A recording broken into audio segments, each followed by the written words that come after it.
Listen to the Impact Podcast on all your favorite podcast platforms, including Apple Podcasts, Google Podcasts, Amazon Music, iHeartRadio, Audible, Spotify, Stitcher, and of course, at impactpodcast.com. This edition of the Impact Podcast is brought to you by ERI.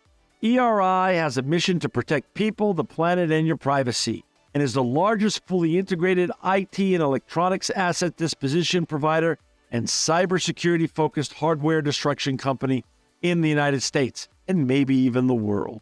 For more information on how ERI can help your business properly dispose of outdated electronic hardware devices, please visit eridirect.com. This episode of the Impact Podcast is brought to you by Closed Loop Partners. Closed Loop Partners is a leading circular economy investor in the United States with an extensive network of Fortune 500 corporate investors, family offices, institutional investors, industry experts, and impact partners. Closed Loop's platform spans the arc of capital from venture capital to private equity, bridging gaps and fostering synergies to scale the circular economy. To find Closed Loop Partners, please go to www.closedlooppartners.com.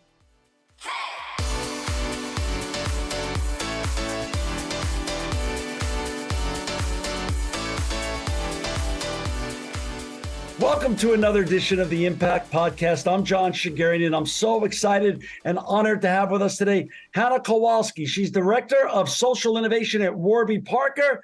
Welcome to the Impact Podcast, Hannah. Thanks so much for having me. Of course. And Hannah, before we get talking about all the great and important work you're doing in social innovation and impact at Warby Parker, can you talk a little bit about your background, where'd you grow up, and how you even get on this journey? Yeah, for sure. So I grew up in Concord, Massachusetts. My mom works in nonprofits, and my dad works in the field of biotechnology and regenerative medicine. So I had two really amazing examples growing up of ways that you can involve your personal interests and your passions with a career that kind of has a broader impact. I went to college in Vermont at Middlebury. And during college, I had various internships at nonprofits, but ultimately decided to start my career after graduation in marketing. So after Middlebury, I moved to New York and was working in marketing at a professional services firm. And kind of on the side of my role there, I was working on their corporate social responsibility program. And over the years that I was at that company, I came to the realization that I was a lot more excited by and interested in the corporate social responsibility work than the kind of day-to-day of my B2B marketing role. And at that point in time, was thinking about what I wanted to do next and really decided to hone in on that area as a next step. I had always been a fan of Warby Parker and other brands that had similarly ingrained social impact into their business models, and was just kind of keeping on top of those different companies and what was going on in this space. And one thing led to another. And ultimately my timing was right in that I joined Warby when they were first hiring for a social innovation role for the first time. And I've been with the company ever since. How many years ago was that? 5 years ago. 5 years ago. So you came on as Director of Social Innovation to start with? No, I started as the Social Innovation Associate. There was one other team member who had started very early on with the company. I think she was one of the first 10 or 20 employees, and she was serving as the manager and then director of social innovation at that time. But a couple of years ago, she left the company, and I've been a team of one since then. Got it. And for our listeners and viewers who want to find Hannah and all of the great work that she's doing with her colleagues in social innovation and impact, please go to www.warbyparker.com. Warby, W-A-R-B-Y, Parker.com. Hannah, just because there's so much terminology out there now: sustainability, ESG, the linear to circular economy, nature positive, net zero. What does the Director of Social Innovation entail at Warby Parker? Because that role could be different at different firms. So I would just love for you to frame up first for our listeners and viewers, what does it mean at Warby Parker, the Director of Social Innovation? Yeah, so as the director of social innovation, my work really encompasses anything that touches the social impact, philanthropy, or sustainability space for the company. So some of those key initiatives include our Buy a Pair, Give a Pair program, our carbon neutrality efforts, all of our ESG reporting. And I also currently serve as the executive director of the Warby Parker Impact Foundation, which is a nonprofit we set up a few years ago. That's a lot for a team of one. That's a lot for a team of one. I get a lot of help. That's all right. All right. So let's break that down then. So talk a little bit about the buy a pair, give a pair to start with, since that's one of your programs that you're running. What does that mean at Warby Parker, and how does that create great impact on this planet? Yeah. So Warby Parker was founded in 2010. And since day one, we have had the Buy a Pair, Give a Pair program, where for every pair of glasses that we sell, a pair is distributed to somebody in need. And really doing good was one of the reasons why our founders founded the company. They wanted to be able to use the business as a force for good. And that's one of the reasons why this program has existed from the get-go. The technology behind glasses is over 700 years old, but it's estimated that today there are 1 billion people around the world who need glasses and don't have access to them. And so the goal of the program is to help alleviate that issue by providing access to eye care. We do the actual distribution in one of two ways. The first model is through social entrepreneurship, where we work with nonprofit partners to train adults to go out into their communities, administer basic vision tests, and sell glasses at a nominal fee to help earn a livelihood and also, increase access to glasses in their community.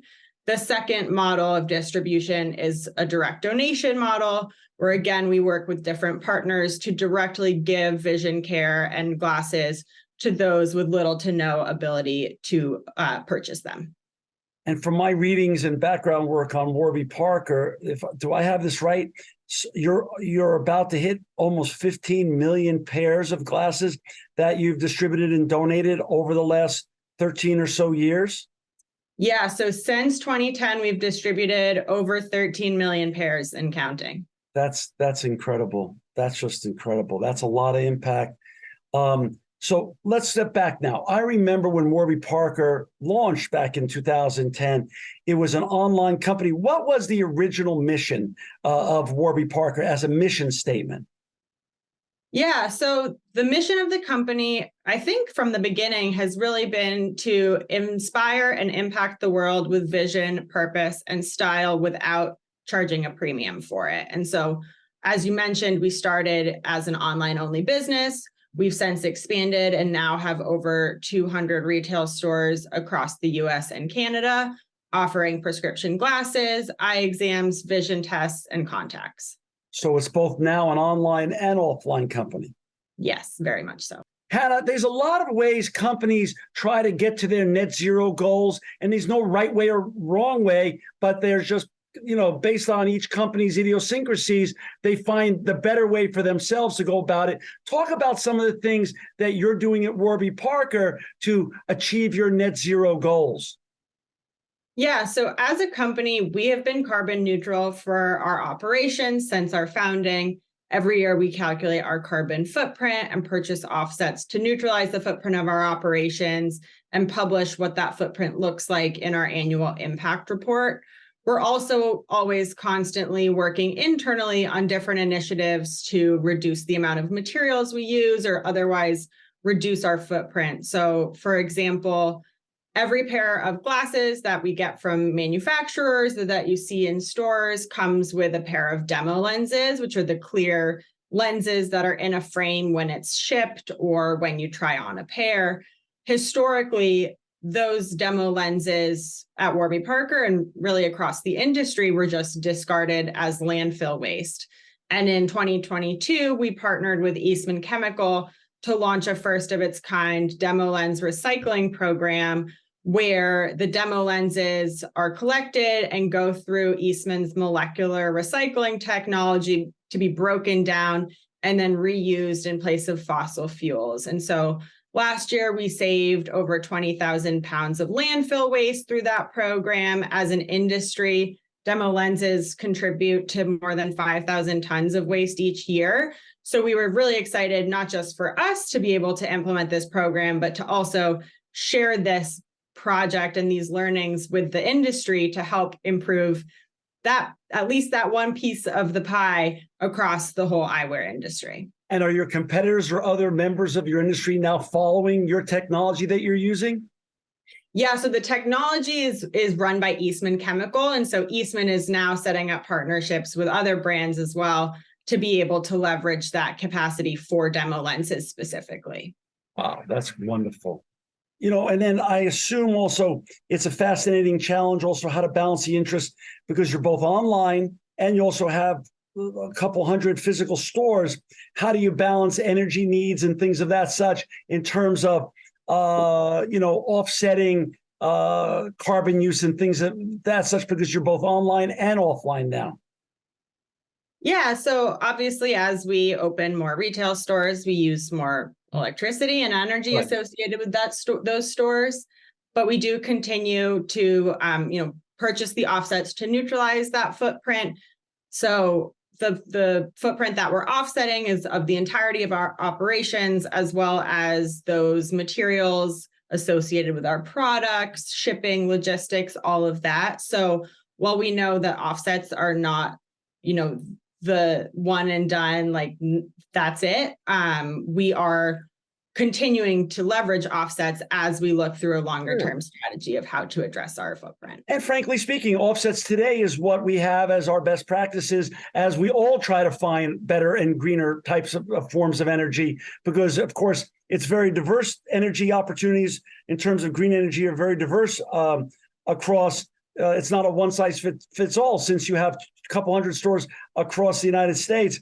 The energy opportunities and green energy opportunities are different everywhere. So that's an ongoing battle too. How do you decide and how does Warby Parker decide? Because impact can mean one thing, social innovation, ESG means one thing to one company, Hannah, and another to another company. How does your team, in terms of the original founders, yourself and other leaders at Warby Parker, decide how to strata what's most important at Warby Parker? Since you're already, just by what you're already doing good in terms of making the planet a better place by just doing your buy a pair, give a pair program. How far do you take the environmental opportunities that are out there, and in terms of narrowing the scope so there's enough to do, but not an overwhelming amount where you lose, you lose sight of the mission? Yeah, I think that's a great question. And just to kind of take a step back, as a business, we are a very stakeholder-centric company. We are incorporated as a public benefit corporation. We're B Corp certified. We're one of the few publicly traded B Corp certified PBCs in the country. And we consider all of our stakeholders in everything that we do, including in our impact. And the environment is a key stakeholder, as are our employees, our customers, our partners, et cetera. And so when we're thinking of what social innovation means at Warby Parker and where the areas of impact are that we can truly have impact on, we take that lens of the different stakeholders and look at how we are impacting those stakeholder groups in different ways. So as I mentioned, of course, the environment is one of them, but then we're also thinking about how can we impact our customers? How can we impact our community? Things like Buy a Pair, Give a Pair, or our Pupils Project program, which is our school-based vision program that we have here in the US to distribute glasses to school children. Those are other ways that we look at as a brand holistically at the impact that we're having. How are we touching on those different stakeholders, and how are we leveraging the areas where we have the most expertise and where we have the most control as a business to also have impact? Understood. And your impact report every year is published. What time of year do you publish that? Typically, it comes out in Q2. So we just published our 2022 report in April, and that was our 5th report. So we started reporting when we were a private company in 2018. We have since gone public, and every year we issue this report. in adherence with the GRI, or Global Reporting Initiative framework. And then we also have a United Nations Sustainable Development Goals Index, a SASB summary, and then just lots of beautiful imagery and narrative about our holistic impact as a company. And the impact reports can be found on warbyparker.com? Correct. Yes. I believe if you scroll to the footer, there's a page called Impact and Equity, and you can find it there, along with an executive summary if you don't feel like reading the full 75-page version. Hannah, you mentioned your B Corporation. For our listeners and viewers out there who aren't clear on what is a B Corporation, can you share a little bit about what that really means versus typical corporations that exist, like LLCs and other type of corporations? Yeah, definitely. So we are incorporated as a public benefit corporation. And so that is a legal status like an LLC or a C Corp, where you are legally held to certain standards of balancing accountability and transparency. And you are legally, it comes with additional kind of ways in which you can have stakeholder impact as a corporation. As a certified B Corp, that is a third-party validation that is issued by the nonprofit B Lab that certifies that we are meeting a certain level of verified accountability and transparency when it comes to employment practices, social impact initiatives, environmental sustainability, all kinds of things. And so we are both a public benefit corporation as well as a certified B Corp. Got it. Hannah, you also mentioned you're one of the many hats you wear is you're the executive director of the Warby Parker Impact Foundation, which I love the name, of course. What does that really mean, though? What does the Impact Foundation do, Hannah? Yeah, so we launched the Impact Foundation in 2021 in tandem with our direct listing. And it's really the goal of the foundation to, in keeping with the mission of the company, to improve access to eye care and vision for all. And so the foundation is provided with resources by the company, but it is a separate nonprofit. It issues its own grants. To date, we've provided funding to various nonprofits working in the vision care space. We've provided funding for research around myopia and various initiatives such as that. So yeah, it's been really interesting to kind of look at that through the lens of what the company can do, and then also what a nonprofit is able to do, and how we can use both the company and the nonprofit to help advance this bigger problem of lack of access to eye care around the world. And so, yeah, as I mentioned, that's been around for the past couple of years. If you've just joined us, we've got Hannah Kowalski with us today. She's the Director of Social Innovation at Warby Parker. To find Hannah and all of her colleagues and the great work they're doing at Warby Parker, please go to www.warbyparker.com. You can also find their impact reports there as well. Hannah, what keeps you up at night? What's the most challenging part of your job in terms of everything, all the different hats that you wear in social innovation and impact with the foundation or otherwise? What's the toughest thing that you worry about on a regular basis? That's a great question. And I wouldn't say it's necessarily the toughest thing about my role, but sometimes I take a step back and I think about, as I mentioned, 1 billion people around the world don't have the glasses that they need. And when you think about that on such a large scale, it can be a little daunting. And things like 13 million pairs of glasses distributed through Buy a Pair, Give a Pair is amazing, but clearly there's so much more work to be done. And right now we're working on kind of a longer term expansion strategy for our Pupils Project program, which is a subset of our Buy a Pair, Give a Pair program that's based here in the States, where we work with different government agencies and nonprofit partners to provide vision care to kids in schools. And that program has been incredible. And we've provided over 220,000 pairs of glasses to kids through that program.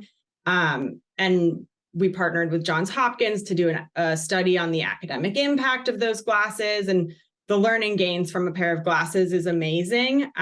But especially during COVID, when schools were closed and we weren't able to operate the program, there were a lot of, and you can see this in the news, a lot of learning loss and things like that. And so sometimes I'll find myself thinking about these bigger issues that we're trying to help combat, and it can be, a little daunting, but also very exciting to think about, okay, like this is why we're doing this work. But sometimes it can be a challenge to take such a big problem and be like, okay, here's how we can go about trying to tackle it, or at least do our part. Got it. Hannah, for the rookies like me, I'm 60 years old now, and I realize that I'm having a massive amount of trouble reading small print.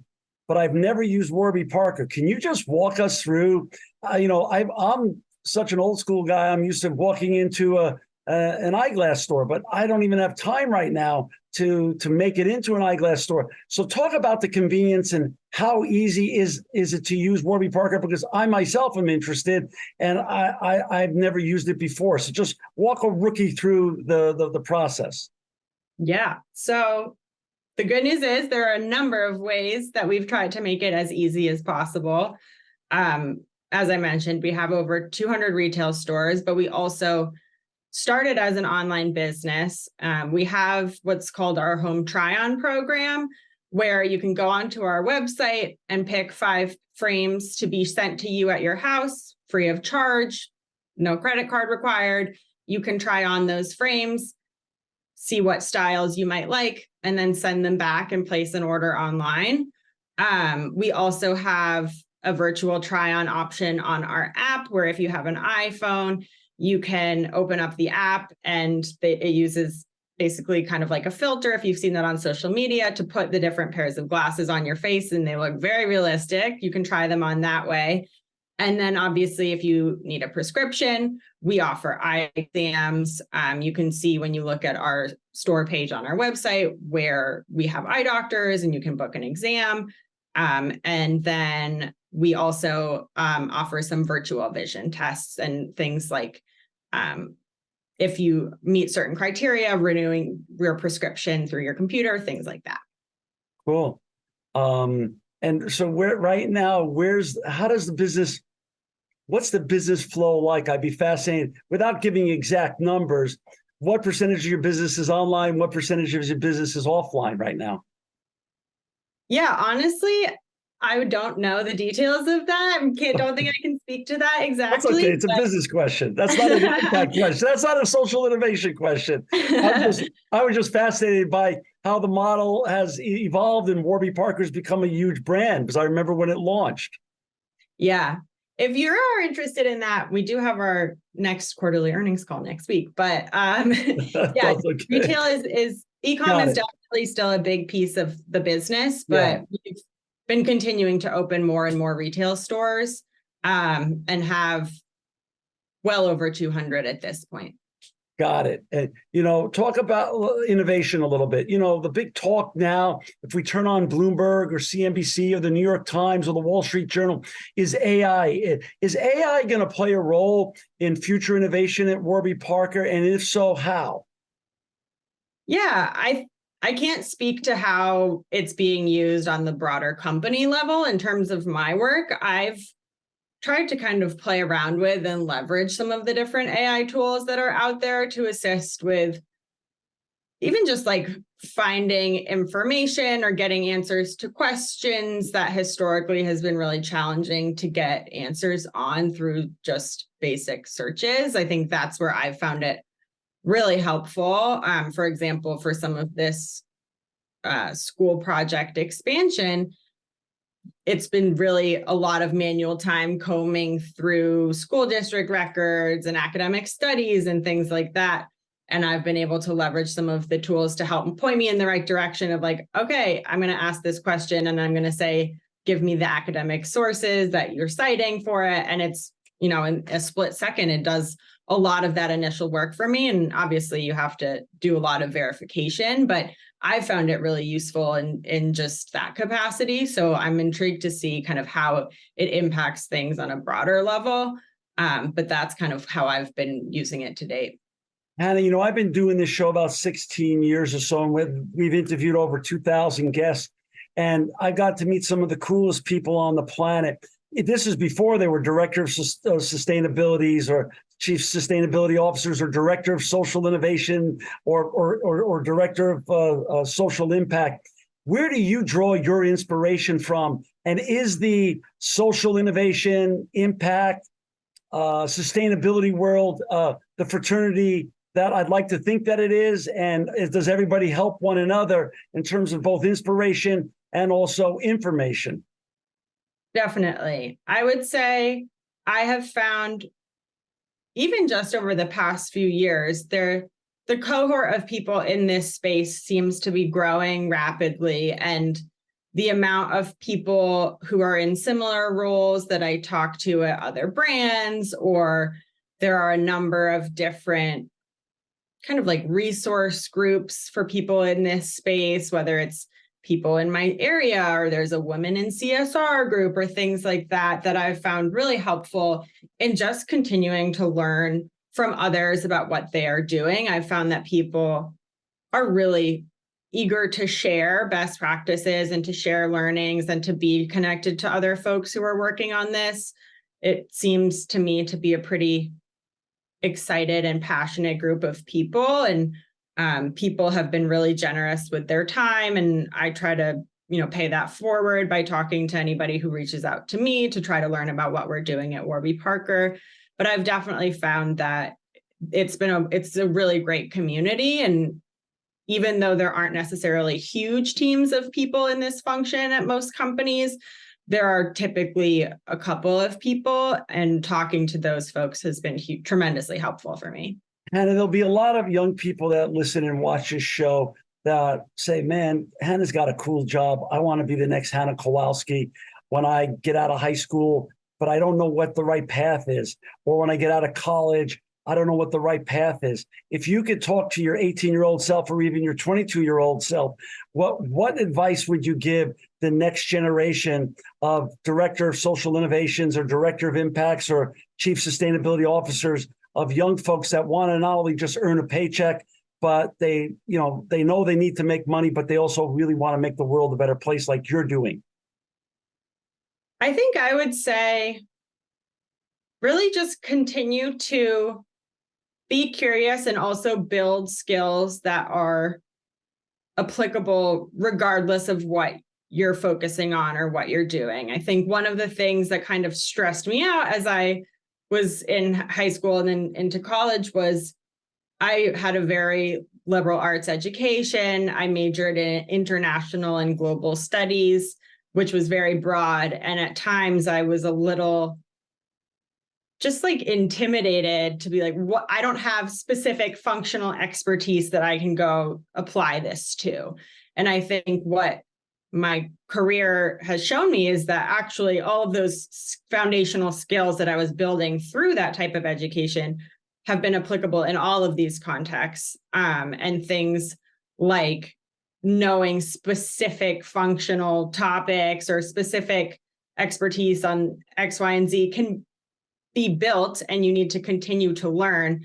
But also, if you approach things with a curious mindset and also have the tools in your toolbox to really tackle anything, whether it's the creative thinking and the writing and the collaboration skills and kind of those more soft skills, at least for me, those have set me up very well, even though I was not an expert on renewable energy credits when I started my job, things like that. Interesting. What's next for you and Warby Parker? Obviously, you're still a young company, and you're growing. What are you and your colleagues most excited about in terms of upcoming initiatives that you could talk about, Hannah? Yeah, one thing that I'm excited about is in a couple of weeks, we will be launching our Pupils Project program in New Jersey, which is great. We're going to be in 4 cities across the state. And we're a New York City based company, so it's right in our backyard, and just excited to continue to be able to serve more students with the vision care that they need. We have some exciting donation milestones coming up that we're looking forward to sharing with our team and with our customers. And yeah, just really looking forward to continuing to build out that longer term pupils project expansion strategy, as I mentioned, and also continuing to review and put out new grants from the foundation. Got it. I'm so grateful for your time today, Hannah. This has been wonderful. I always knew Warby Parker was a great company doing great things because of the buy a pair, give a pair program. But you guys go far wider and deeper and all the great impacts you're making on the planet. For our listeners and viewers to find Hannah and her colleagues at Warby Parker, please go to www.warbyparker.com. Hannah, thanks for making the world a better place. Thanks for all the innovation that you're doing and social impact that you're making. And thanks for being our guest today on the Impact Podcast. You're always welcome to come back. Thanks so much for having me. It was really nice speaking with you. This edition of the Impact Podcast is brought to you by Engage. Engage is a digital booking platform revolutionizing the talent booking industry. With thousands of athletes, celebrities, entrepreneurs, and business leaders, Engage is the go-to spot for booking talent, for speeches, custom experiences, live streams, and much more. For more information on Engage or to book talent today, visit letsengage.com. This edition of the Impact Podcast is brought to you by ERI. ERI has a mission to protect people, the planet, and your privacy, and is the largest fully integrated IT and electronics asset disposition provider and cybersecurity-focused hardware destruction company in the United States, and maybe even the world. For more information on how ERI can help your business properly dispose of outdated electronic hardware devices, please visit eridirect.com.